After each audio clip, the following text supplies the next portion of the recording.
And yes, this time I actually know how to open the goddamn podcast, so we don't have to worry about me fumbling the ball. Being like, oh no, that's how I opened the last podcast. I'm trying to change it up this time. Alright, well, prove it to me. Okay, you ready? Yeah, run it.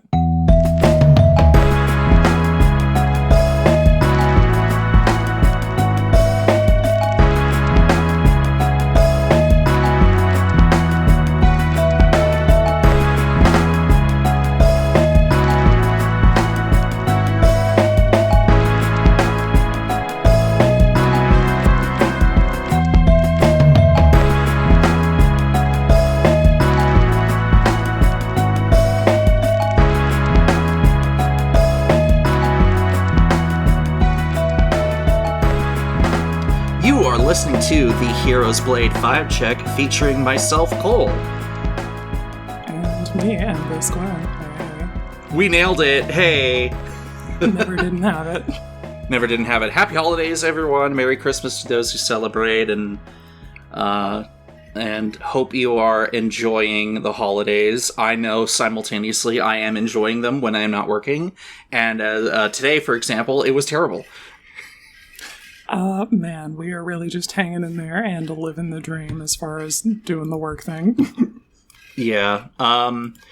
So let's just get right into the swing of things. I did not consume much Magic content or news this week. I will, however, once again shout out the Herald's Horn podcast. They released their episode 0 this last week, and they talked about news much more accurately and much more thoroughly than what we have done so far. But they did also dabble on the subject of WotC and by proxy Hasbro letting go of 1,100 people just before the Christmas holidays, which is the biggest bummer in the world.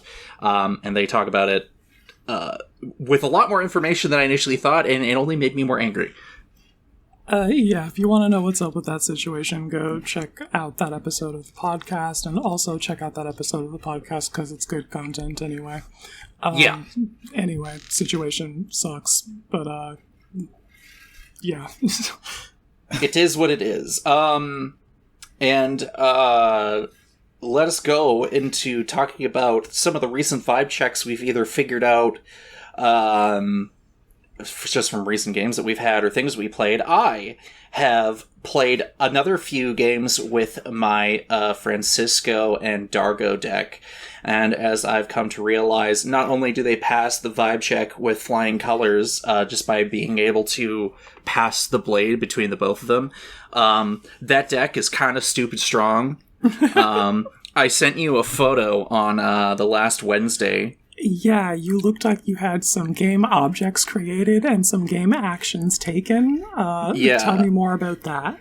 So, as it turns out, once you start making treasures with Dargo out, it don't matter because treasures are like crack cocaine for bringing out Dargo the Shipwrecker. So by turn 4, let me just take a look at this photo that I should have rotated, but I said whatever, because so I had 4 lands. Mm-hmm. I had a tapped Forsworn Paladin. Probably use that to like make treasure at some point.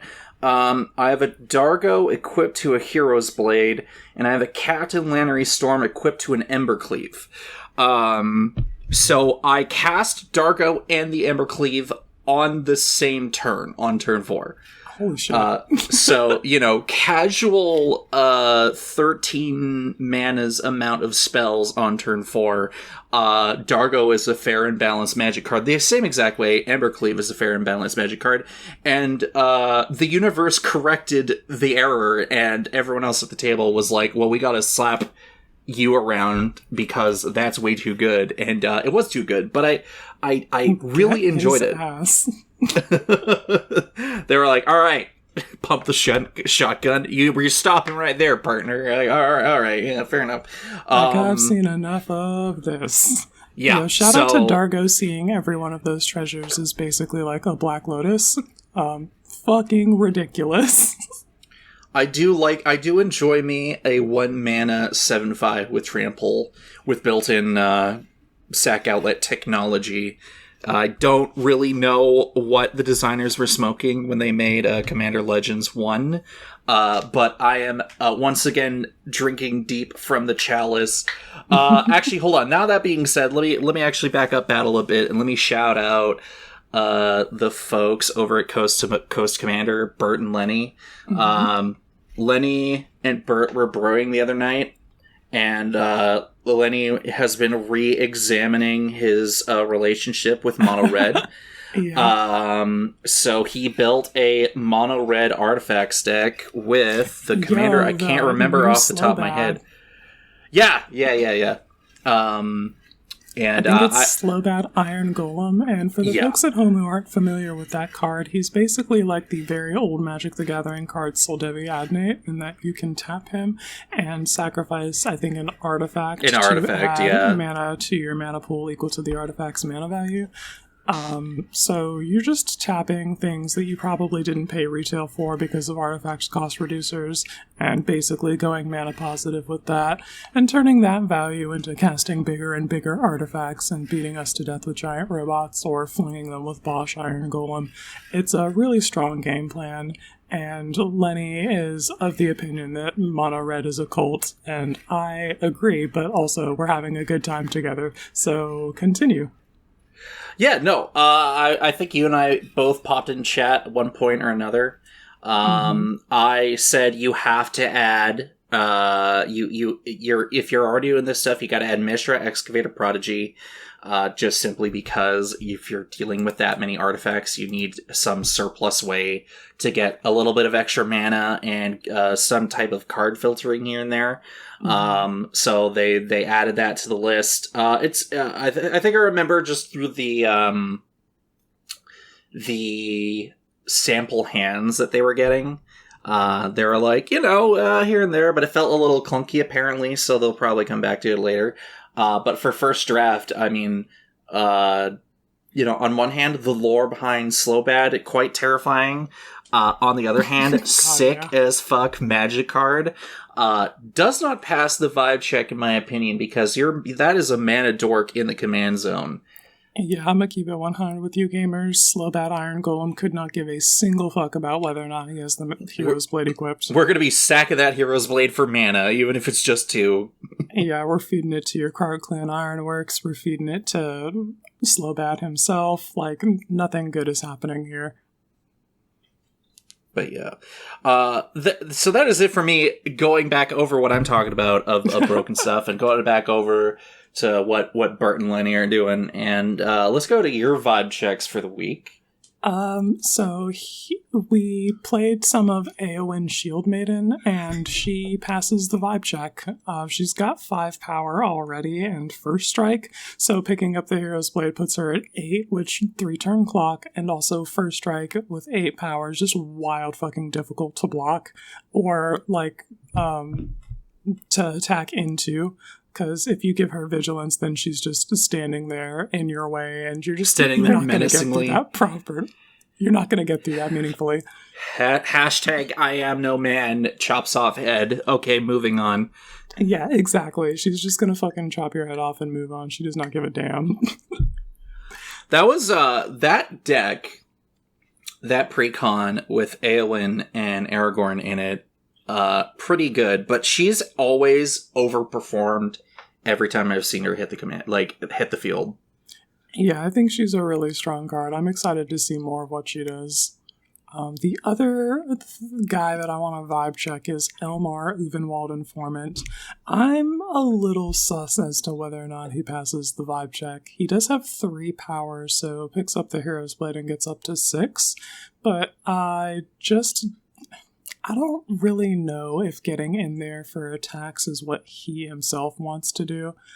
You did mention that he's got haste, which I guess, that's important. He can get in there for attacks if you do suit him up and give him evasion and all that. Yeah, I mean, so I have my own experiences with Elmar, but this is a recent deck you've put together between Elmar and Horror Guild, which, as a reminder to the folks at home, these are the Magic in-universe versions of the Stranger Things legends that were released oh god, it feels like forever ago. Magic Time, it was probably 2 years ago, give or take.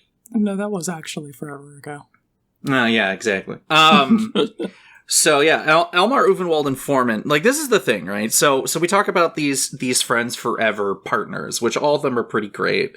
Elmar is 1 red and a green for 3/2 human with haste, and whenever you cast your second spell each turn, untap target creature, which can be more relevant than you'd think, and then investigate. And then you decided to partner Elmar with Hargild, Friendly Rune Chanter, 2 white and a blue. 2/3 human, tap, add double colorless, spend this mana only to cast artifact spells or activate abilities of artifacts, aka crack your clue. Yeah, exactly. The plan behind that was to have a bunch of creatures that enter the battlefield and investigate, or like effects like that, and be casting 2 spells a turn on all of my turns, so that I can tap Hargild, sack a clue, draw a card, and cast another spell, untap Hargild, and then crack another clue with them. Yeah, and the thing is that in my experience, because I ran a Elmar and Cecily deck a while ago that got changed back into Yidris Maelstrom Wielder. But every time I've been like, man, Elmar can just come out swinging. And as a commander, especially when I was in my build, I was backing the both of them up with backgrounds to like increase each other's power or give themselves death touch or menace or indestructible or whatever. I wanted to get in there, and I don't think I had Hero's Blade in that brew, and I feel really silly about it, but I think Elmar, it's not about the commander damage, I think it's about sending a message. Because we want to get that damage in even as we're kind of like churning out all these clue tokens. We're untapping Hargild with the cast trigger so you can add some mana. But then when I take a look through the rest of your build here, it's like I feel as if like not only does Elmar qualify, but like a lot of the commanders or a lot of legendary creatures in the deck also really benefit. Yeah, there's a surprisingly high density of legendary creatures in the deck. I guess I can tell the people a little bit more about the deck here. So we put together this 4-color Investigate deck and titled it a Dr. Light episode, because the point of it was to take all of the cards from Doctor Who that say Investigate, minus the doctors themselves, and put them in the same deck. So we've got like all of the Doctor Who settings and like people that can show up there. There's just no doctors like the episodes where that happens occasionally, like Blink. So we're recreating that experience, but in the form of a deck. And a lot of the characters and stuff like that are featured in those are legendary. And so we've got the high density of legendary creatures that we talked about, which would make putting the Hero's Blade in here not a bad idea, because there's just like a lot of options for equipping that. Like, yeah, and like kind of look further into it, like you're in the color combination that I think can definitely utilize the clue tokens a lot more efficiently. And as well as just be more efficient at the generation. Like, you got Sophina, Spear Sage Deserter, the other Friends Forever card that makes a... Yeah, dude, she's so sick. She attacks and then makes a bunch of clues for the number of attacking, I think, non-token creatures. Non-token creatures, yeah, which is great. 4/4 built-in evasion with menace. Cannot remember for the life of me what the actual Universes Beyond version of it was. It was like the police guy? I don't know. Anyway. Very good. And not even getting into the fact that I noticed you put in Shabraz, the Sky Shark. The thing about all of my creatures is that most of them are humans, and if you put Shabraz in a deck, you can pay 1 mana to give a human flying, which is funny. Yeah, it's actually meaningful evasion, but I think it's really funny to have a flying shark in your deck, and your people are like, all right, everybody on the shark, let's go, we're going to combat. Yeah, it's all aboard the shark train. Over time, including for myself, I've seen more and more of Shabraz in games, like whether or not it's part of the 99. friend of the show, Fitz, Mr. Fitzy Fitz, has made his own hockey. Was it San Jose Sharks or whatever? I don't know. I'm not I'm Canadian. I don't like hockey. So don't ask me. Don't talk to me about it. San Jose Sharks theme deck. Yeah. Which Shabazz is the commander, and so love to see this guy more and more. Even I put him in a deck recently. Me and a friend of mine have both built Will Scion of Peace, and we both put Shabazz as well as oh, geez, what is that 7-mana spirit from Innistrad that, like, when you gain life, you draw cards, and then... Drogskull something or other. Drogskull Reaver, there we go, yeah. There you go. And you're like, alright, I'm gonna play Shabazz the Sky Shark and this card, and everyone's like, so you deck yourself? You're like, yeah. Do you have an out? No, I don't have Lab Maniac or anything like that. We die like men. But maybe your deck has, like, I don't know, Born Upon a Wind or something, and you can just, like, flash speed win, find your Psychosis Crawler and finish it. You know, I really do have to put Psychosis Crawler in that deck, but that's not one I'll be really talking about a whole lot this week. But yeah, Shabazz, excellent addition, always fun to see. Hilarious, just so funny of like, all right, you got flying, let's go party. Mm-hmm. A card that I really ended up liking a lot is Osgood Operation Double. You cast that spell and copy it and make a token copy that's not legendary. So you've got the from the show, the like Osgoods, and every time you cast a spell from anywhere other than your hand, you investigate, select your commander, which basically comes to cast your commander, make 2 clues, and you can also tap them for colorless mana each and only activate it or use it to activate artifact abilities or cast artifact spells. So basically you just tap both of them and you can draw a clue like that. But I think they end up being really strong in generating clues because of that, like, paradox. Make a clue token every time you cast a spell from other than your hand. It's strong as fuck. Yep, as it turns out, I gotta scroll through the list again. You don't have Academy Manufacturer in here, do you? Of course I do. It's a clues deck. It's the very top of the list. What do you know? And you have to, well, I mean, you don't have to do shit, but I personally think if you're going to make a lot of clues, then tripling them with that guy in particular is extremely strong. I don't think I have any other, like, clue quantity modifiers, like the token doublers or whatever. I guess there's Erdwall Illuminator, who investigates, like, an extra time the first time. An extra time, yeah. It's definitely no doubling season or Anointed Procession, all of which I'm in the colors to play, and I'm just, like, not doing that. Yeah, you don't need to either. I mean, a lot of the Doctor Who cards, as well as the Eldraine cards, like, really pull their weight here, just in terms of, like, token creation and are, like, you know, I gotta make a food token as well, and I got Academy Manufacturer. It's like, yeah, you got all the pieces. You got all that you need. I think the really cool finisher that I ended up discovering after the first time that I played it is Brutaclad Telcor Engineer. I haven't gotten to play with this guy yet, so I was really excited to find a spot that actually fit him. And the other thing that you need if you're going to play Brutaclad is a pretty high-quality token to turn your guys into. And I also hadn't gotten to play a whole lot with Old One-Eye from the Warhammer decks, who enters the battlefield and makes a 5/5 and gives all of your other creatures trample. And at the beginning of your pre-combat main phase, if he's in your graveyard, you can yeet some cards to put Old One-Eye back in your hand. So if somebody blows up Old One-Eye because it's threatening, I can try again. Okay, you know, I've known about Old One-Eye, and I think I remember having it on a wish list of mine, and now I remember exactly why this thing is not only legendary. I'm like, it just makes a copy that gives other stuff trample. No, it also can come back to your hand. That's actually kind of gross. Yeah, it's cool in the, like, flavor of the Warhammer universe, too, because there's, like, that specific Tyranid model that they keep printing because they just, like, really like it, and it's, like, incredibly effective, whereas usually they just print a brand new Tyranid if they need something done.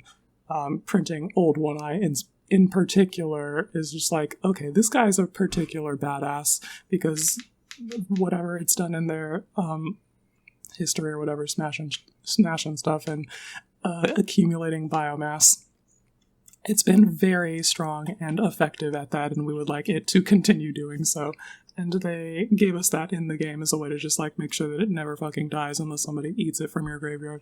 We love to see it. Yeah, around here we understand the need for graveyard hate. We just don't appreciate it. Yeah, I mean, if you're gonna use pretty powerful magic, you gotta have pretty powerful interaction. Otherwise, you just run away with things, and that's not as fun. Yeah. But yeah, I say we're probably at the 50-50 mark for Elmar in terms of passing the vibe check. I'm the yes, you're the eh. And yeah, I could put it in the deck and see what's good. I haven't found any of the clue-based evasion in games yet, which is a little disappointing. There's Martha and Oh, you can't have the fun yet. Oh. Yeah. We'll get there though. He's been kind of tough to get through for damage at certain points in the game, being only a 3/2, and the blade might help with that. So we'll see. We'll take a look at it. Time will tell. All I just know is that Martha Jones was a card that has come up even in my Eisenhorn deck, where people are like, "Okay, we got to get rid of that thing if you're going to start cracking clues and tokens and stuff." And I'm like. And then also the other night, I was playing Eisenhorn. I'll talk about it in a bit because I think that's part of the gameplay stuff that I've experienced the last couple weeks here. But as usual, I'm popping out a bunch of clue tokens. And when you get out Shimmer Dragon, people are losing their minds because of just the sheer card advantage of tapping 2 clues to draw a card. And yeah, very quickly got out of hand. I was using it to try to dig for an answer to save my life, and unfortunately, sometimes you just don't got it, even when you draw 20 cards. Holy shit, dude. Yeah, no, I was full grip nearly every time, and every time I was trying everything I could to preserve my board while advancing my board, and it just was impossible. It was pretty brutal. People targeted me on purpose for a reason, as they should. Yeah, as we say, can't have shit around here. Nah, I know I have a tendency to be like, hey, everyone, we should not play powerful magic, and then in the background, you just see me cackling, rubbing my hands together, being like, but I will definitely be running strong magic cards. Just trust me, bro. It's okay. But yeah. Even in the face of overwhelming odds and against 3 other people, sometimes you just your answers are being answered in equal measure, and it's can't have shit around here. And damn, this interaction got hands. Yeah. But yeah, games and brews and stuff that we've done in the last little bit. I guess we could just go back and forth from what we've been up to lately. Yeah, let's fucking get into it. It's story time. Tell me what you've been up to. Yeah, so just in the last couple weeks, went out for... I shouldn't have gone out because I came back exhausted for that work week before Christmas, but I decided to go out for a Commander night. A few cities away and some long public transportation away, but it was pretty great. I think 8 or 9 people showed up that night. Nice. So we were all pretty busy. We were all shuffling around the best we could, just trying to make sure that everyone got games in with other people, and me and someone else were looking from across the table and nodding our heads simultaneously saying, "Man, Magic sucks. Magic's great. I love this so much," because of the dumb shit everyone was getting up to. So that particular night, I played my Quinn Pride Ephemeref deck that I've been talking about the last on and off the last little bit. As usual, even with some of the modifications that I've made to it even recently, mono white decks can get the job done, and as people were being like, "Oh man, what could go wrong?" I put out a Chroma Angel of Wrath on turn 7. So at first you think, "Oh, it's a slow game," but I was getting out my early bombs, like my early 2, 3, 4 drops throughout Quende, people are like, okay, what the heck? And then I throw out a Chroma with Quende out, and people are like, this man needs to be stopped. And they responded in kind. And as I did not win that game. You'll probably hear that a lot of me just saying I did not win that game. But oh boy, did I get people scared. Absolutely checking yes in the did we cook column. Yeah, super duper did cook. It's always fun to bust out that deck just because of the theme of the concept of giving first strike creatures double strike. Also, so speaking of Doctor Who, that night, one of my friends, one of the two people who originally invited me out, he was brewing a Sergeant John Breton deck. So all I know is that this guy has Trample and Haste, which I'm like, so why does this guy have haste? He's Selesnya. He should not be doing this, but, you know, Doctor Who, I guess they can get away with it. I don't know what the actual intention is for giving him haste. But what he does is that he's a 3-mana 2/4, where wherever he deals combat damage to a player, you and that player each draw that many cards. And it just seemed every time that I would try to block or interact or make combat unfavorable to my opponent, he would be like, well, cool thing about the last 15 cards that I drew is that I have a very defensive answer that protects my creature from interaction. And I'm like, I am not okay with this. And it was just, he always seemed to have that 1 to 3 mana answer of my creature has indestructible, or my creature has hexproof, or it has protection from this color. And I'm like, God fucking damn it. So we won that game soundly. And me and my opponent were like trying our hardest. Card draw is extremely strong. I'm always saying this, and you see it. This guy right here fucking shows it. You always have the answer if you draw 50 bajillion cards. Yeah, no wonder. And I remember around preview season, again, we'll go back to Mr. Fitzy Fitz. He's like, would you guys trust me with this? And we were all unanimously saying no. And for good reason, because if you're low to the ground with this, and you have that all that instant speed interaction, there's probably a lot of ways for you to pump John Brennan in combat. And then also being able to have enough mana to back up the play of keeping him in play or saving him or whatever. And then the other games that were going on that night, again, Dargo and Francisco. Again, Dargo is crack. I used Ruthless Technomancer and Disciple of Bolas in the same turn. Hey, so I had Dargo out. I probably attacked or whatever. So I cast Ruthless Technomancer and I sacked Dargo. And made a bunch of 7 treasures, yeah. Made 7 treasures, and I didn't have to crack a whole lot because I did sacrifice Dargo, so that counts. And you just crack a few and you recast them again, and I'm like, alright, I gotta play Disciple of Bolas. And my opponent was like, I gotta counterspell that. And I'm like, okay, cool. Absolutely. But my Ruthless Technomancer has an ability where you can pay 3 and sacrifice any number of artifacts to bring your creature back with a power equal to the amount of sacrificed artifacts. And I had just enough treasures afterward to only sacrifice the 2 needed to bring back the Disciple of Bolas to sacrifice Dargo. Nice. So I I'm pretty sure I don't have an infinite combo in that deck, and I'm going to shy away from doing that because it just feels like it would be too easy. But Ruthless Technomancer is a magic card, and Disciple of Bolas, even when I do get to see it be played nowadays, it is still performing about as well as you would expect for a 4-drop, 2/1, ATB, sacrifice a creature, draw that many cards and gain that much life equal to its power. I'm a big fan of Disciples' work. I play it in my Dark Lord Sauron deck and sacrifice large armies to that and just gain a bunch of life and draw a bunch of cards. Play it in Henzi, gain a bunch of life, draw a bunch of cards. It's real good. Yeah.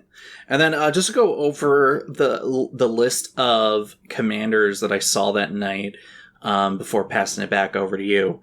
So I saw that night, just across from the different game and across the table, I saw Ramos the Dragon Engine, Will Sign a Peace, my own Quende deck, which turned heads, which is great.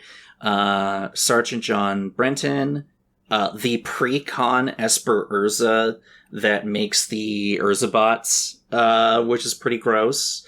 Mm-hmm. I saw Cormella, the signpost uncommon from New Capenna, where you can pay 1 and make Grixis. And can only use for instant sorceries. She's pretty great. Mm-hmm. The person was doing tokens, just token copies of her for that deck. I saw Tokenzans or whatever the rat piper guy. Yeah, Tokenzans. So he was pretty sweet. I saw Essior Sakashima from a buddy of the show, Enthrallment, aka Joel. He was just playing mono blue clones of everyone and everything. I saw Don Andres. The Renegade. I love that. The pretty gross. I saw Gandalf, Friend of the Shire, the mono blue flash one that gives, I think, just instant sorcery, gives your sorceries flash. Mm-hmm. Sliver Overlord, gross. Raga Draga, the one that makes your buffs your mana dorks. Oh, that's a fucking card. I like that guy. I haven't played it myself, but I'm really, intrigued. He's pretty gross, needless to say. Saw Post Malone the Enchanter, aka the Zur the Enchanter from the Post Malone Secret Lair. Mm-hmm. And I mean, the actual card. This was not a proxy. The dude actually got the card, and we're like, all right, you're playing Post Malone. Yeah. Saw Tiny Bones. Which was apparently not super miserable. I didn't get to play against it that night. All the guy did was grabbed whatever mono black cards he had in his collection at the time and just crammed it all together. And as it turns out, just pretty good. And finally, and this is the one that was kind of the highlight for that night for me, was one of the guys who showed up who I hadn't seen yet out of that new group. He played a Nin the Pain Artist deck. Yo, Nin? Which I had not seen in a while, so I was very intrigued and entertained. And then unfortunately for that game, the poor guy, he was only on 4 or 5 lands throughout the entire game. But he did Brimstone volley me to the face for 5.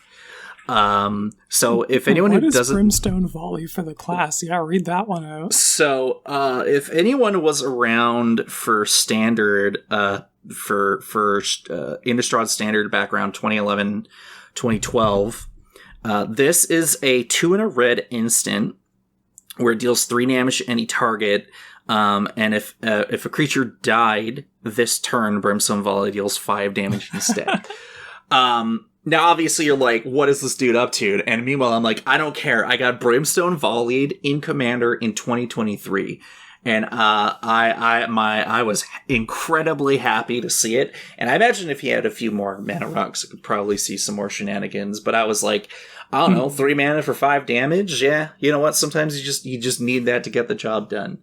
So that was a very exciting Commander night.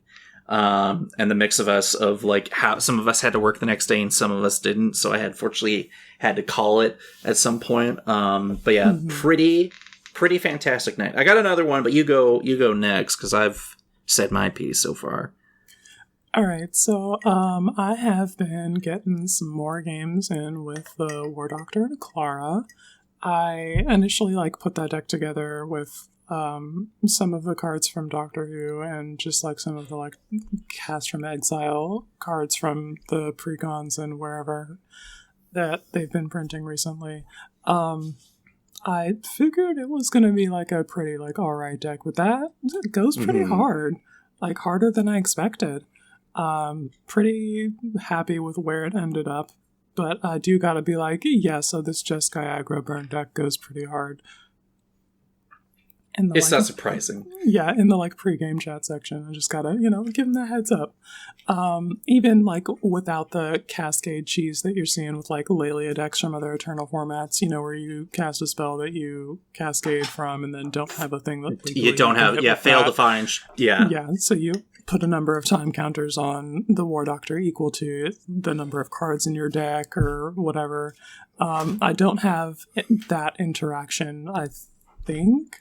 I guess I could force the issue with a TARDIS and then casting a Soul Ring, but I don't think I've come across that, and that takes kind of... You probably don't need to do that if you don't have to. I mean, you could probably, you get 10, you get 20 counters on the War Doctor, and you're probably in a very comfortable position still.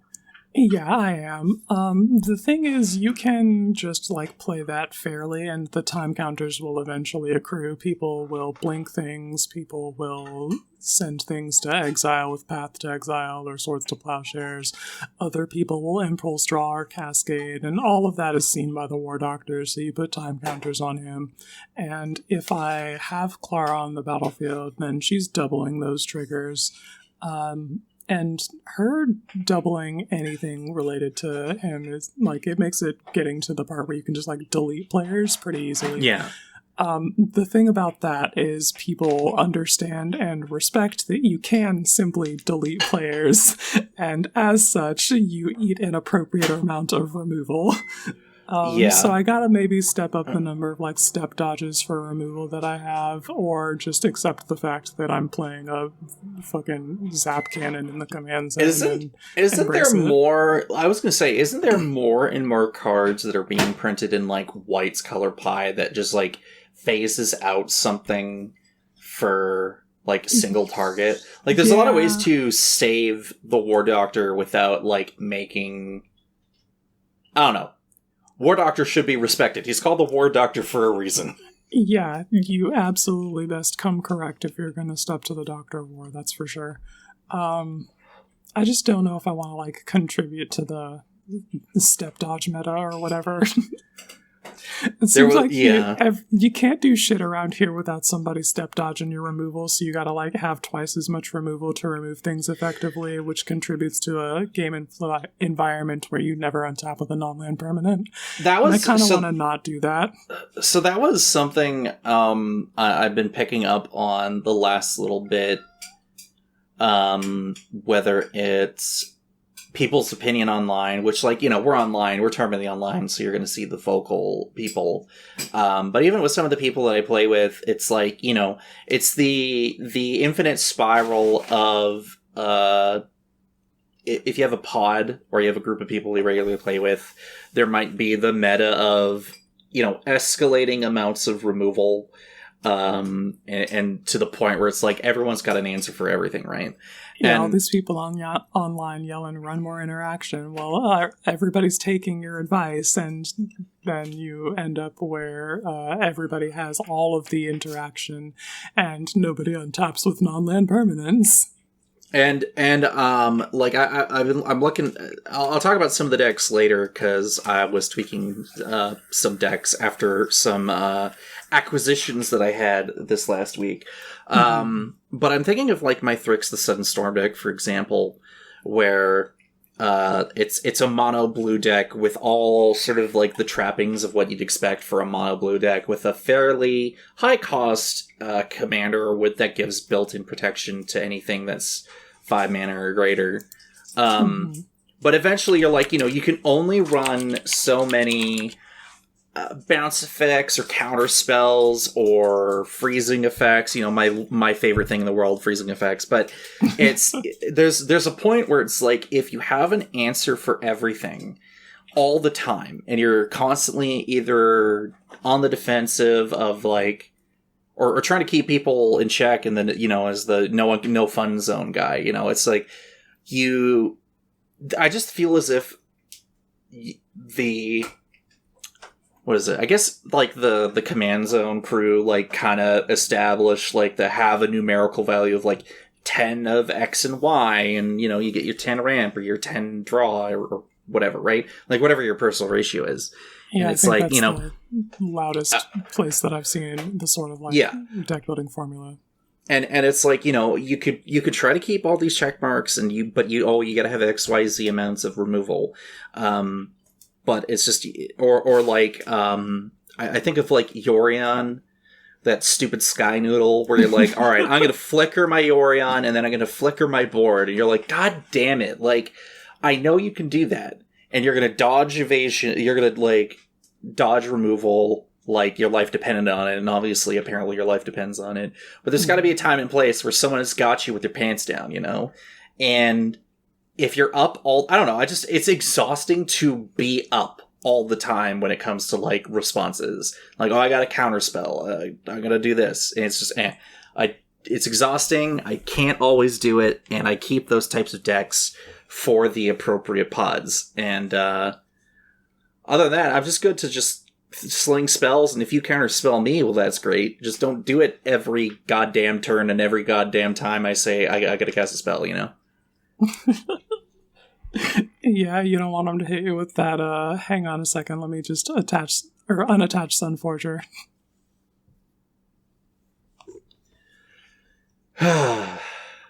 But anyway, but deck good, huh?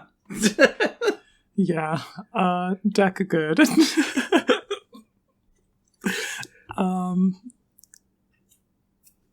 Fucking, where are we going from here? You know, well, I was going to say, in the same vein, are you still going to be building more? You says here you're going to build more Time Lords? Yeah, there's a lot of Time Lords. And the thing, okay, I guess we gotta back up just a tiny bit before we can get to that.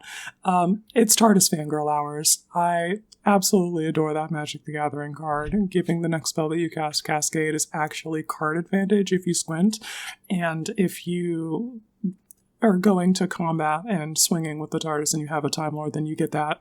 She's a 2/4 that flies, which is just like, she blocks great, she attacks great. So I feel like if your commander's a Time Lord, you should probably put the TARDIS in your deck. And me, I want to play more of the TARDIS, which led me to think, how many different Time Lords are there? There's a lot of them. Maybe we build more Time Lords. And so there we are with that. And then they're like, hey, 'tis the season for more Time Lords. And then they did that Doctor Who, the Secret Lair has the 14th and 15th Doctors, and then the other guys. I'm pretty pleased with the contents of that lair. I got it obviously because we built the Celestial Toymaker deck already. I don't know if I don't know. Okay, 15th Doctor, we're thinking about it. I'm not sure what he does. He finds artifacts. let's just go over that for a quick second here. Yeah. So it's a 2 blue and a red for 3/3. Whenever the 15th Doctor enters the battlefield or attacks, mill 3 cards. You may put an artifact card with a mana value 2 or 3 from among them into your hand. And the first non-artifact spell you cast each turn has Improvise, which is always great, where you're able to tap your artifacts to help pay for one generic of that non-artifact spell. Yeah, so I know what the rules text says, but I don't know what he does, you know? Yeah, that's one of those things is that, again, the sentiment came up the other day where there's just too many gosh darn commanders out now, and that comes with sort of an unknown of what you're going to be encountering, of like, what the heck does that thing do? Are you going to be able to keep track of that as you're playing it? And especially as you're encountering it and building it yourself, you're like, okay, what are the goals? And then after the deck is built, am I going to be able to remember what those goals are, or even be surprised when you encounter a situation that you didn't initially anticipate when you built the deck, of like, oh yeah, that is how those things interact, and so on and so on and so on. Who knows what this guy's going to do? Maybe I just play Grixis Artifact Athreos, so I can use attacks to put artifacts into the graveyard, like Mana Rocks or whatever, and we can find Bosch and reanimate him, and Slowbad, shout out to Lenny, use that guy to sacrifice artifacts, and then use his attack trigger to put more in the graveyard and bring those back. And then anytime I'm sacrificing or using an artifact or whatever, and it goes to the graveyard, then we've got Pia's Revolution, and just like force people to either pay 3 or put that artifact back in my hand, and we can just have this like a grindy, recursive artifact deck that puts stuff in the graveyard and takes stuff out of the graveyard. I'm so glad that Lenny was like, we gotta put Pia's Revolution in this brew, and I'm like, yeah, if you don't got Pia's Revolution in, like, what's the point? Yeah, good card. Okay, I think I figured it out. We just grind them to dust with value with the 15th Doctor and a Black Mana Companion. I don't know what we do in other colors, but I think I figured it out for Grixis at least. Well, that's one of those sets where I'm just I'm pretty sure for a lot of these cards, I'll be putting them in the 99, but I'm definitely unsure about how I will personally want to brew them in the command zone. I think I'll just let you all do that for me. Maybe, yeah. I mean, you can just, like, take a look at a random legend and think about how it might work.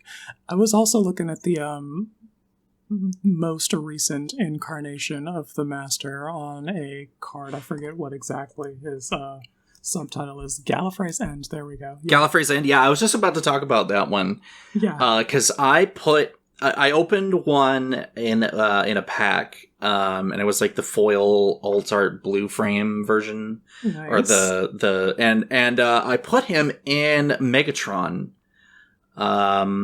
Okay, yeah, perfect. So you like sacrifice your large, you do whatever you do with Megatron, and then on the death trigger, you can exile it and then point at your opponent and give them that villainous choice where you either lose 4 life, so like insult to injury with Megatron, or you make a token copy of that card and then you can go again next combat. That's pretty sweet. I think I forgot I think I forgot about playing Megatron within the last couple weeks, but as usual, people are like, what the fuck? This guy needs to be stopped. Mm-hmm. You know what? I think, now that I think about it, I think it was because I was asked to join Davey F. Jones the other week, and nice. I kind of forgot. I was like, all right, I'm going to play Megatron. They're like, oh yeah? And I'm like, yeah, check this out. They're like, hold on a minute. Stop it. And I'm like, no. But yeah. This version of the Master is pretty sweet, and I haven't been able to fully pop off with him yet. I was just staring at him in my hand, but oh boy, was I doing Megatron things where it would have paid off to have him out. Megatron is one of those guys that's just sick as hell, and I'm envious of everybody else's Megatron decks, but don't want to put the effort into building it myself. It's he's not hard to like put together. It's just you just got to be willing to like. Yeah, do Neheb the Eternal things, and like one of my things that I've been doing is I've been putting in a couple of mana sinks or like things that I can filter colorless mana into to convert into colored mana. Mm-hmm. Not the ones that I can think of off the top of my head. Like I think Urn of Godfire is one of them. And another one like has an enter the battlefield, draw a card trigger, so at least I can get some initial use out of it. I always love busting out that Megatron deck. I did get the Cybertron command tower for it. Nice. So I'm like, I very superficially know Transformers stuff, but I definitely can at least put that much effort into throwing into this Universes Beyond Megatron deck, where he also features the Master and Cyber. Oh god, what are those things called? Cybermen. Yeah, Cybermen. What you probably have this big 7 mana one that gives everybody Myriad. No, I actually put the one in that gives them Afflict 3. I think it's just Cyberman Patrol or whatever, where all of your artifact creatures have Afflict 3. Yeah, and I'm running. I'm giving I have a fairly large amount of artifact creatures, and everyone's like, "Wow, this really fucking sucks." I'm like, "Yeah, exactly. Take your 3 or take your 7," and they're like, "Well, rock in a hard place. I guess I'm taking that." It's just it's brutal, and I love kind of how everything's been coming together with that deck over time, and It's Mardu Winter, I guess. I was just talking about putting together a Grixis Artifacts deck, though, and you're going to tell me it's Marty Winter now? All right, well, I guess we're thinking about that. What are we going to do for Marty Winter, gamers? Let's think about it. So here's what you're going to do. You're going to wear the Mardu summer shirt that was going around on Twitter. I have that, by the way. It's a great shirt. Shout out to it is a very comfortable shirt. And I my friends were joking about it the other day. This might be my terrible segue into a story that I had on the Friday after those games that I had on Wednesday. Hell yeah, dude. Give it to me. Okay, so whenever I go out for Magic, what I try to do, and this is incredibly nerdy, but I try to wear an appropriate shirt for the occasion. And it's usually Magic themed, and I just need more Magic themed t-shirts. Let's just be straight up here. So I have the Oath of the Gatewatch Pro Tour shirt or whatever, event shirt for like whatever. There was the event that was going on here in Vancouver, I think around 2016, and it's got Emrakul on the front of it. Nice. Oh wait, was it Emrakul or was it? Yeah, no, it was Emrakul. No, it was one of the three. Think about it. Ulamog. No, it wasn't Ulamog. God damn it. What's the other one? I have no idea, dude. I had one of the Eldrazi on that, so I'll wear that shirt. And then the other one was the Mardu Summer with the really stylized, and very, excuse my phrasing here, boobalicious, Dahada on the front there. My friends were calling me out when I saw them on the Friday, because they're like, wow, very, really, she's just kind of exposed, huh? And I'm like, yeah. They're like, yeah, I guess it's your hot goth girlfriend of Magic. I'm like, yeah, because it's still hot Mardu Summer in the winter. It's hot Mardu Summer, baby. Don't make it weird. So yeah, that's just kind of the thing that I do. And so I was wearing that shirt when I went over to go see my buddies who I've done several podcast segments with over on Uncommon Commander, and I did that one big podcast episode where there were 5 of us, which was, yeah, of course, it was absolutely chaotic, but it was great because it's the original playgroup. So it was my buddy.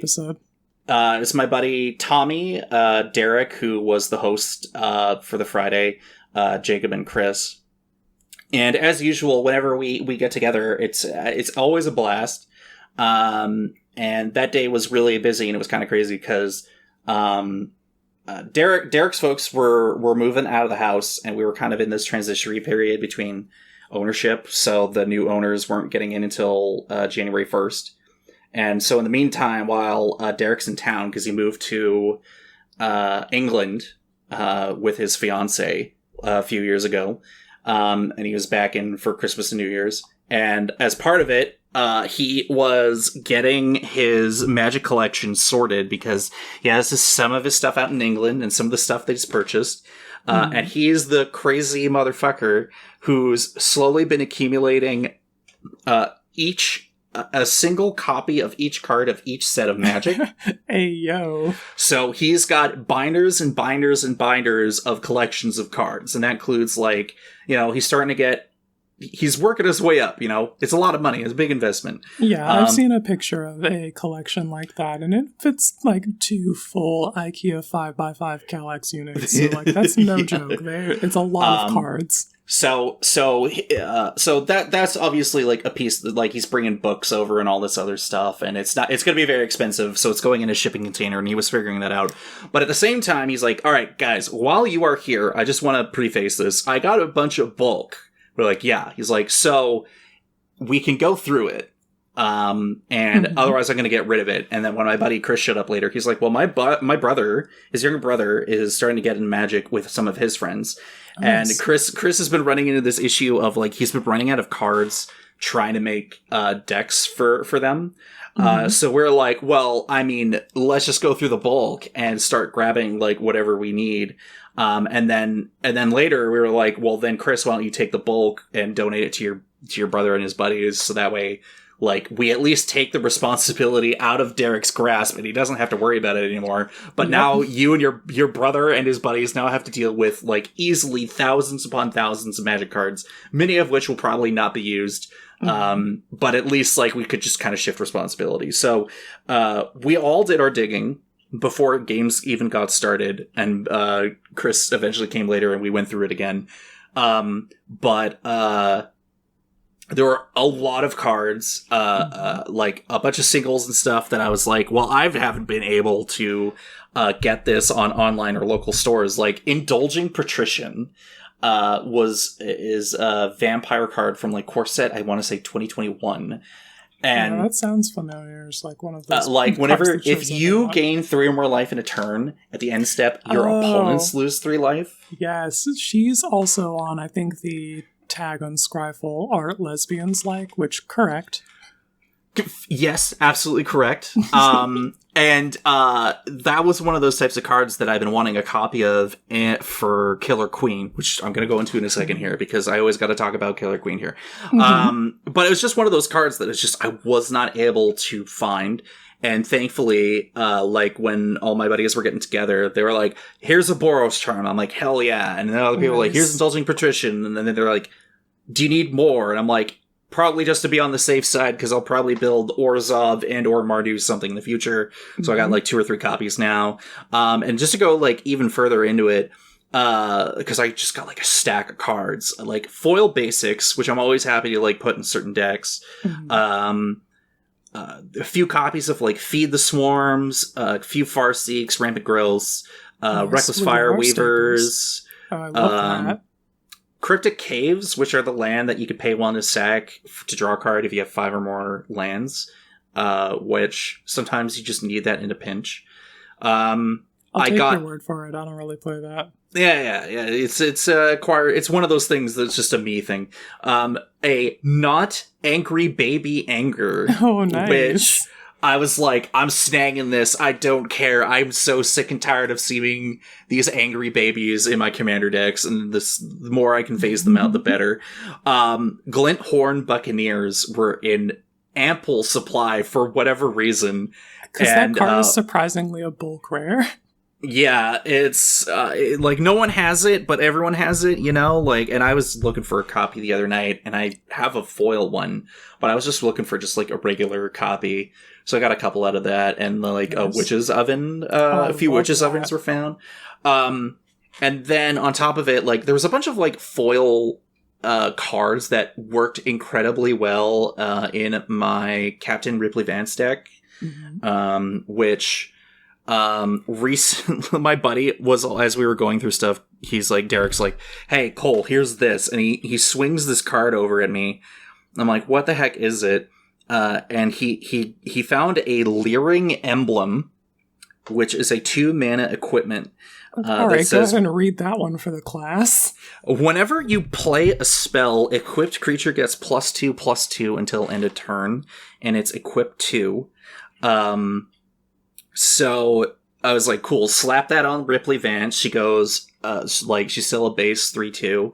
And then you start chain casting, like, 1 mana cantrips or whatever. So you go +2, all right, 3, 5, 7, 9, delay the target trigger because you can stack the emblem and her cast trigger to give her the pump and then have her get the +1 counter and then deal damage to pretty much anything. So I was like, why have I never known about this card before? And also thank you, Derek, for being one of my really good friends and also just giving me this card for free. So it was basically our Christmas dig into a massive collection. Got some foil Firebrand Archers, a foil Linvala Shield of Seagate, and I found a foil Bond of Discipline, which I'm always a big fan of because you get to tap everyone's creatures and then give your stuff lifelink. And it's just efficient. It's efficient for 5 mana. I'm recoiling and hissing like some shade monster shown the sun. With the sun, yeah, except the sun is a nuke right in front of your face. Oh. But yeah, in the meantime, while we've made our choices of going through collections and stuff, we played some Killer Queen. We've gone down to 25 life after a couple other games have happened where people found that the 30 was probably a bit too long. And as usual, in general, the consensus has been, as usual, yeah, it's fun. There's probably a few more tweaks that need to be considered. But in general, people are really enjoying the ebb and flow dynamic of trying to get the Monarch and using shared resources and being like, what the fuck is in the graveyard? And now that I am kind of nearing the completion, at least so far, of the project, and finally going to be able to unproxy the last few things, I'm planning and considering making a Jared Carthelion True Hair version, where you give people the Monarch, and you cannot be the Monarch that turn. Mm-hmm. And I'm trying to think of ways to make that experience interesting for people by, like, giving people resources. Are playing cards like the Hunted cycle, like Hunted Dragon, Hunted Troll, maybe playing like Flump or Secret Rendezvous or Cut a Dale. So, going to be interesting to see what to do with that. It's probably going to be more, like, enchantment focused, depending on, like, what... it's completely in the early stages. It's probably going to be on the back burner for a while. Mm-hmm. But yeah, all of that stuff combined was super fun. And it's so exciting, dude. I'm really, like, proud of you. You've completed this project, basically, and you've become a guy who, like, finishes his cube and then is like looking off into the middle distance. I should build another cube. I should build, yeah. Except that, yeah, it's going to be a very interesting thing to be like, you know, I built like half of a smaller cube that I can bring around to people and see if they want to play. And now thinking of different ways to like engage in that idea. And it's just, I'm just being constantly reminded that Conspiracy Take the Crown was a great Magic set. And Monarch is a really cool mechanic that can be utilized. And I'm just like, I think for this, like, whether or not the Jared Carthelion one takes off or I finally, like, kind of get started on it, I gotta just try for different vibes and kind of see what happens. But it's been fun to work on this for the last few months and have people enjoy the experience or enjoy the idea enough to like do something themselves. Oh yeah, dude. I'm doing the like all ears emoji, like smiling, looking up at you. Way to go. Way to go. And then yeah, just today, after all that, I was looking through the cards and I'm like, I guess I can finally just start like swapping in and out foils or just putting in new cards. So I tuned or upgraded Lotho and Luris, which is a deck I haven't busted out too often, but I really want to again in the future because Lotho Corrupt Sheriff is a silly Magic card that just makes you treasure tokens, and Luris is also silly, so having that 2 mana permanent restriction is just interesting to work within. Blinked out Captain Ripley Vance a little bit more, and also put in that Leering emblem in finally. And I feel like I've amassed the Infinity Stones with the Gauntlet, just with all the equipment and broken stuff that I have in that deck. And I just, like, I'm having Magic Christmas Land dreams of, like, nuking someone for 40 and then dealing with the consequences of doing that. Yeah, that's the thing with killing people. You do that, and then people are just like, that's murder! That's murder, yeah. You can't do that. Go to jail. Okay, cool. Got some stuff for Arabo. There were just some random Modern Horizons cat stuff that I hadn't gotten, so that was nice to upgrade the deck. I put some stuff recently in Yasova Dragonclaw, one of, like, kind of like my older decks that I converted into something else, and then took apart, and then put it back together in kind of a new shell, and just Yasova Dragonclaw is just an old commander that I've had for a long time. I upgraded Zergo no Jutai, which I haven't played a whole lot, but it's just, you know, dragons. I haven't seen one of those yet, so you gotta play that for me soon. I do. I put some blinged out stuff in Mishra Excavator Prodigy, aka Baby Mishra, because I just love what that card, like, just that deck does. Got some stuff for Quende, even stuff that, like, I kind of considered, but just circumstantially, I just found a bunch of first strike creatures in Derek's collection, so I was like, hell yeah. And then I took out Sun Titan today and put in Redemption Choir. I saw that into fucking tweet, dude. It was such an event for you. I am saluting, though. You have another vampire in the deck now. Yeah, it was eventually going to happen. It's just so funny how I initially based the deck off of Rebel Sun's Audric deck that she was talking about around release date, the release of the set, and the way she built it was like, you know, pretty battlecruisery with a bunch of vampires, and I tried a version of that, and it just didn't really work out for me. And then eventually I realized that I literally like took out pretty much every single vampire but Audric. And this feels like, you know, kind of another step in the right direction. But everyone's like, how about you run both? And I'm like, God, I just gotta make more cuts. This cut was already killer. Because I can only have 100 cards, gamers. So, format rules is why. And besides, like, it again contributes to like a lower overall curve. It's got a keyword, you know, again, and you know, 4 mana 3/3 isn't too bad. So I don't know. I'm gonna try it out and figure it out. But it's like, damn, power creep do be real. Yeah. It do. It comes for us all. And, that is pretty much been it for... Speaking of bling we picked up, I got some Invasion Foil pile game spells in today. I'm extremely hyped about it. Yeah, we got the Foil Fight or Flight in. We got the Foil Death or Glory in. I'm so hyped to actually cast both of these now. I also got the gold border Forsaken Wastes, so you know we're out here stopping life gain and ensuring that the clock is ticking by making everybody lose a life on upkeep.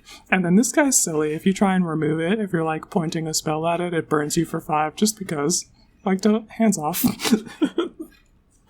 And I always say gold border is a flex, not like a compromise, and I chose the gold border one on purpose because I like the way that looks. It's always funny. It's always fun to see, like, okay, if we're getting into like card treatments and everything, like I know that you're a big fan of widescreen printings of cards. Yeah. But you'll very rarely, if ever, see me play like a white border card.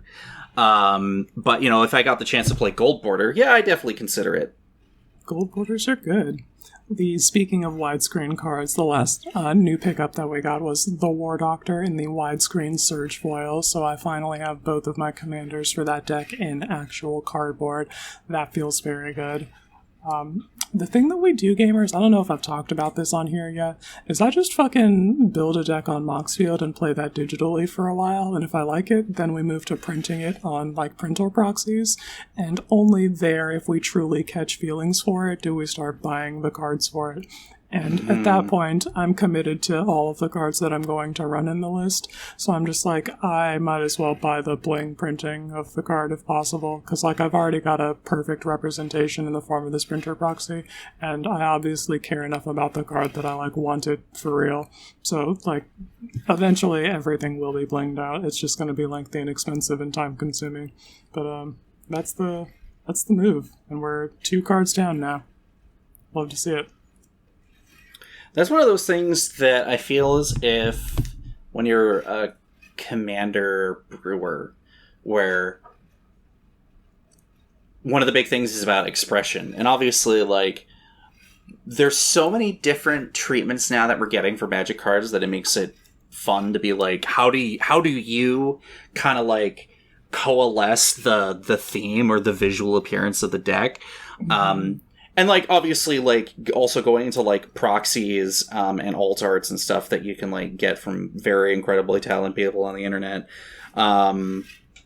you can like even go the extra step further of really getting that one blinged out commander version of the card that kind of just somehow manages to bring all the visual elements together. But it's such a great time to be like, I have a deck, I've had it for a while, I've had a lot of fun with it. How do I take it to like the next step of showing off my love for this deck?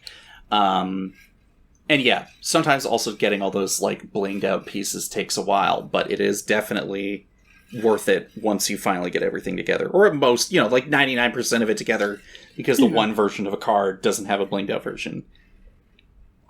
It's never been a better time for self-expression via the like printings of cards, like you were saying there. So I'm really happy to have all of the options. Let's get into my last deck here. Mm-hmm. I was thinking about 4 mana value sorceries, because the thing that I do in the Twitch chat anytime that like I want to have a conversation with some people, maybe find out a little bit about them as a person, is ask them what their favorite 4 mana value sorcery is. And that usually leads to a conversation about high quality 4 mana value sorceries. And after doing that enough times, you kind of be like, I mean, these are all really good, but like, what if they're all really good in the same deck? So, okay, go on. So I took a look at Saruman the White Hand from the Lord of the Rings Commander deck. He gives orcs and goblins Ward 2, and... Ward 2! Yep. Continue. And whenever you cast a non-creature spell, you amass orcs equal to the mana value of the spell that you cast, which gets out of hand quick. So the thing that we did was take 39 of my favorite 4 mana value sorceries and put those in a deck, and then add the rest of the things that you need for a deck to function, and put that under Saruman the White Hand, and called it a commander deck. And then we played it. And gamers, it fucking whipped. That is quite shocking, considering that 4 mana? And it's just, you just cast one 4 mana banger after the other? Yeah, basically. So you've got your, like, suite of pingers. You've got your Firebrand Archer, your Keswick Flame Breather, your Gutter Snipe. I particularly like Exalted Flamer of Tzeentch, so that's one that I'm using. It's dealing 1 to each opponent every time I cast an instant or sorcery, and then at the beginning of my upkeep, I grab an instant or sorcery at random from my graveyard and put it back in my hand. So that one's really strong in the deck. You've also got your Chrome Host Seed Shark to sort of double up on the cast a guy, get a guy play pattern. That incubates for the mana value whenever you cast a spell. And that colloquially is known as Sharknado 2. Of course, we have Sharknado 1, Shark Typhoon. Same concept, except this guy makes flying sharks on your non-creature spell casts. We've got a bunch of other instant and sorcery cast support, like Fiery Inscription, to burn everybody for 2 when you cast an instant or sorcery. Sorcerer class in particular is one of those class enchantments from the first Dungeons and Dragons set. It ETBs and draws and discards 2 cards, and then you can level that up to make all of your guys into mana dorks for either leveling up the class or casting instants or sorceries. And then level 3 of that, you can basically make it into a win condition whenever you cast an instant or sorcery spell. That spell deals damage to each opponent equal to the number of instant or sorcery spells you've cast this turn. So if you're just like chaining instants and sorceries, casting like 2, 3, 4, you get up to like dealing a bunch of damage. And I've got 39 instants or sorceries to be casting, so you can imagine that at some point we get out of hand. We've got a pretty chill ramp package, surprisingly, though. Just like the Arcane Signet and Soul Ring, and then the 2 4-drop mana rocks that I like, Relic of Sauron and Lavabrink Floodgates. I was going to say, if the Lavabrink Floodgates aren't in there, what's the point? Yeah, we've got Descent into Avernus, of course. We've got some rituals in the spells section, and Cursed Mirror and Midnight Clock. I think the main heavy lifters in my ramp section are Jet Medallion and Ruby Medallion, though, because they're basically mana rocks that tap for more than 1 mana if you're casting enough things per turn. Then besides that, it's just fucking 39 instants and sorceries. Or, no, just 39 sorceries. There's not even, like, instants. It's just 39 sorceries, and all of them are 4 mana value. You're here to play fair and honest Magic on your turn. Basically, yeah. Not entirely. Oh, okay. One of my creatures is Wizards of Thay, who gives instants and sorceries flash. You can cast sorcery spells as though they have flash. It discounts the instants and sorceries by 1. But when it attacks, it's got Myriad, so it'll make token copies. That'll make the cost reduction up to 3, which I think is really strong. So I do want to take advantage of that by casting spells in combat when it's happy hour, you know? When I can get the most bang for my buck. Yeah, it's very often I've found whenever I start adding cost reduction stuff to certain decks, depending on like what the theme is, turns out when you start reducing stuff by 1, 2, 3 mana across the board, your hand can get pretty empty pretty quick, but I always find that it's like the instant or sorcery stuff that really appreciates that a little bit more some of the other stuff. Mm-hmm. I did also find that, your hand gets empty pretty quick. So one of the things that we did was try and make sure that there was a pretty high density of cards that either draw cards or return cards from the graveyard to your hand, or put more cards into your hand somehow. So I've got a lot of popular card advantage spells like Ambition's Cost and Ancient Craving and Bitter Revelation, Bond of Insight, and stuff to return stuff from my graveyard to my hand, and Experimental Overload's also in that category.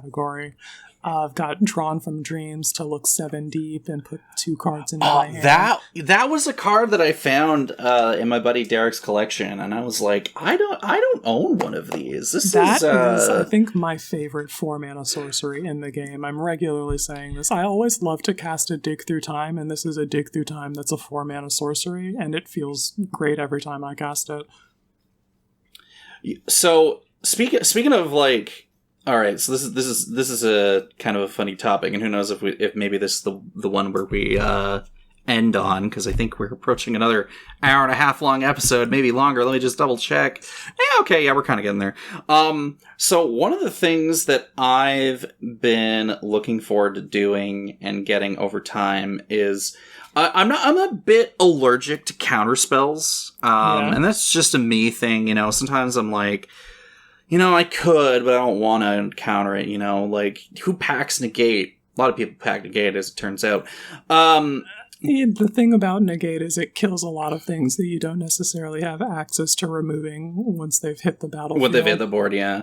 Like, again, I know there's a point to a lot, having a lot of these things, but it's just, sometimes me counter spells, not really my thing.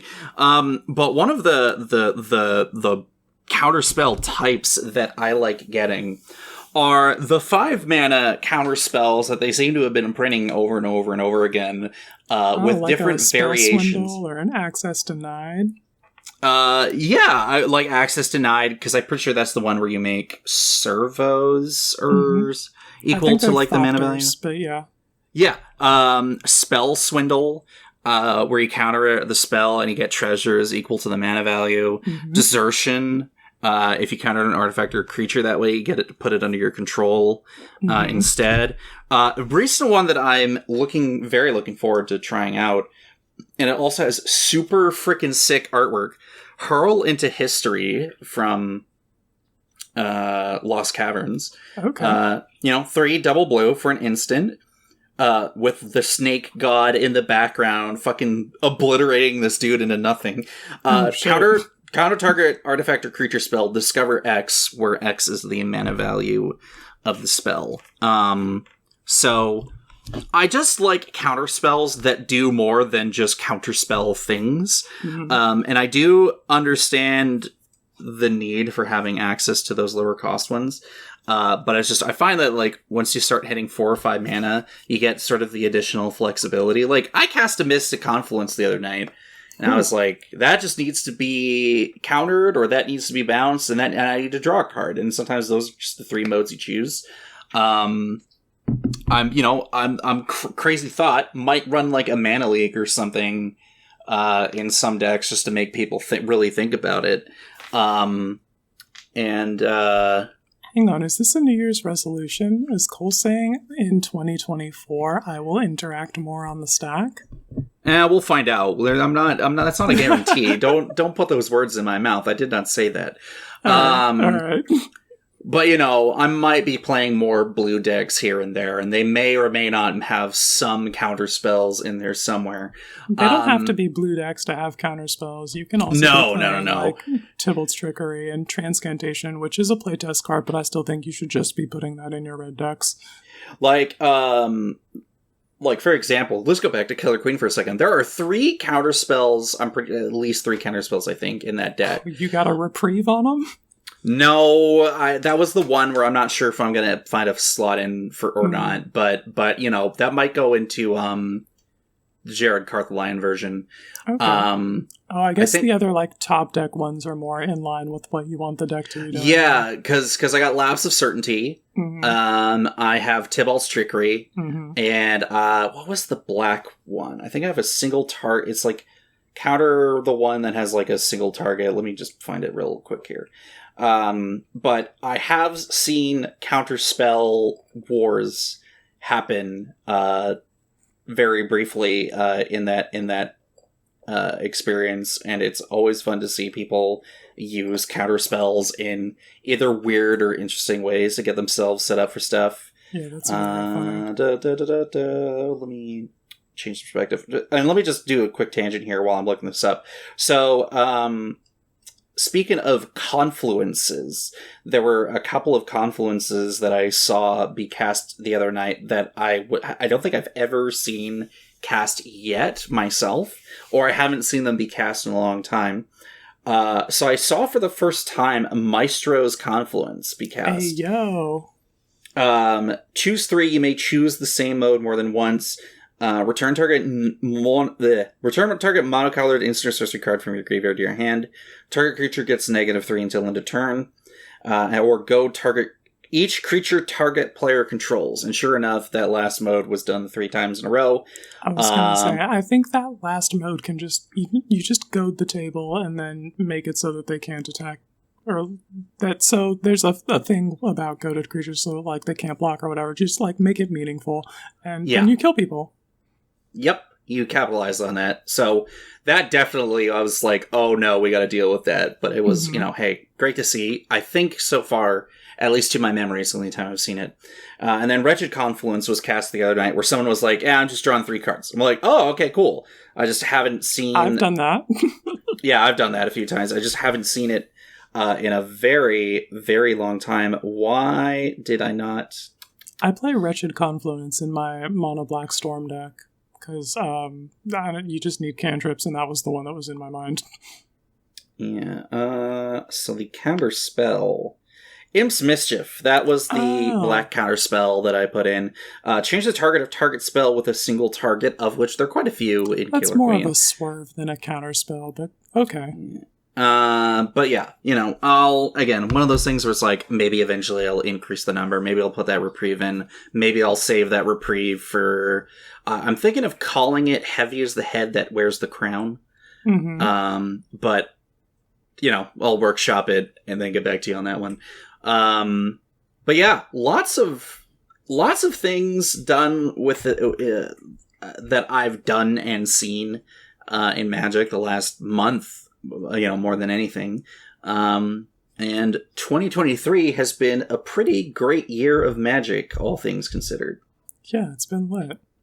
I'll have to look back on my fucking spreadsheet of games that I've played this year. In the beginning, I started tracking them, seeing if I could do 365 games in a year, 1 game per year. Gamers, I play so much more Magic than that. Yeah, what number are you at now? The last row of the sheet is 418, so I've done well over 400 games of Magic the Gathering this year. That's wild. That's crazy. I definitely don't think I've gotten up to that number, but I think the amount of games I've had on average has only gone up within the last few months, just because of invites and everything. Mm-hmm. Magic is great. Well, since the end of the year is coming up and New Year's is just around the corner, anything well, I don't know. I don't really have anything else coming up myself as an individual. I think now that, like, I've enjoyed the holidays and everything, I'll probably be trying to sign up for some streams in the future. So I see everyone's thrown out invites for, like, schedules and stuff. Mm-hmm. So I think I will try to partake in that a little bit more, just at least for the upcoming months. But also, my heart has been full of magic and cheer, so I think also maybe it's good just to let other people get the chance to go on too. Yeah, I don't know. Do what feels right. As for me, gaming with the MTG Lexicon boys on Saturday, so come through. That's the 30th, so maybe we'll get particularly rowdy or whatever. Yeah, I put myself down for that, so who knows? I guess we'll just have to wait and see. Mm-hmm. In that case, then, Cole, do we want to come back the next episode with some Magic the Gathering related resolutions? Well, I guess we'll have to wait and see. I need to think about that. Yeah, I don't do regular New Year's resolutions because I've never been able to commit to those. But the Magic one, maybe I can Magic do a Magic ones one should too. be really easy to commit to. If it's just a thing like, I want to include this type of card more, you can just, like, do that. It's not like a huge, like, life change or whatever that requires a bunch of energy and commitment to do. Like, I think these are extremely low stakes and lighthearted. Yeah, I guess maybe I will try to play more counterspell / interaction. All right, let's think about that for next episode. All right, yeah, that veto that one. We'll think. We'll brainstorm. All right. In that case, then I think it's about time for us to get on out of here. Another great episode, everyone. Thank you for listening. We'll see you on the next one. Thanks so much for joining us. Tell the folks where you can find us, Cole. Oh, right, yeah, do that part. You can find us at HBVT_MTG on Twitter, and I haven't updated it in a while, but we got, I believe Blue Sky's public now? I might have to double check that. HBVC-MTG on Blue Sky if you're there.